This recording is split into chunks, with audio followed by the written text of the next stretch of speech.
ಹರಣಿ ಹರಣಿ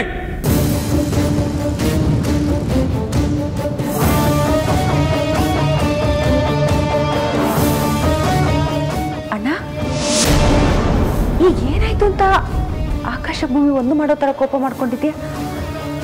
ಇಲ್ಲಿ ಯಾರನ್ನ ನಂಬಬೇಕು ನಂಬಾರ್ದು ಅಂತ ಗೊತ್ತಾಗ್ತಾ ಇಲ್ಲ. ಏನಾಗಿದೆ ಅಂತಾನು ಹೇಳ್ದೆ ಈ ರೀತಿ ಉಗ್ರ ರೂಪ ತಾಳಿದ್ರೆ ಹೇಗೆ?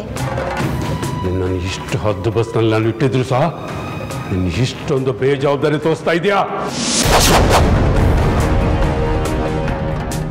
ಏನಾಯ್ತು ಅಂತ ಹೇಳೋಣ.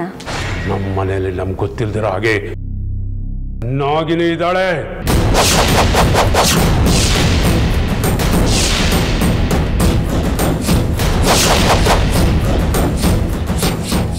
ಅವಳಿಗೆ ಯಾರೋ ಆಸರೆ ಕೊಟ್ಟಿದ್ದಾರೆ.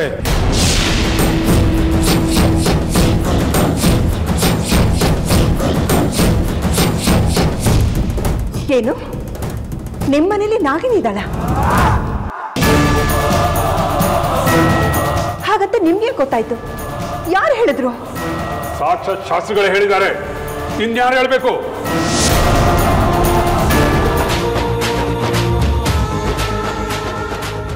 ಅಣ್ಣ ಎಲ್ಲಿದ್ದಾಳೆ ನಾಗಿನಿ? ಎಲ್ಲಿ? ಮನೆ ಮೂಲೆ ಮೂಲೆನೂ ಬಿಡದಂಗೆ ಹುಡುಕಾಯ್ತು.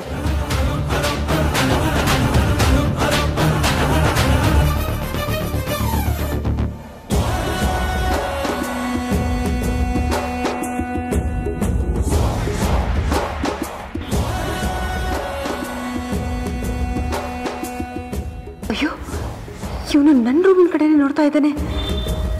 ಅಕಸ್ಮಾತ್ ಒಳಗೋದ್ರೆ ಅಮೃತನ ಸಿಕ್ಕಾಕೊಳ್ತಾಳೆ. ನನ್ನ ಬಣ್ಣನೂ ಬಯಲಾಗುತ್ತೆ.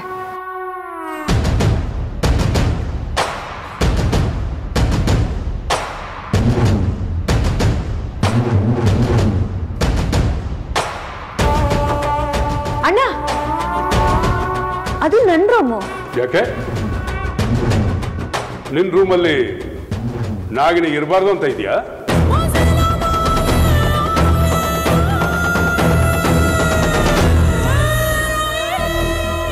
ನೋಡೇ ಬಿಡೋಣ, ಹುಡ್ಕೋಣ ಅಲ್ಲೂ ಕೂಡ.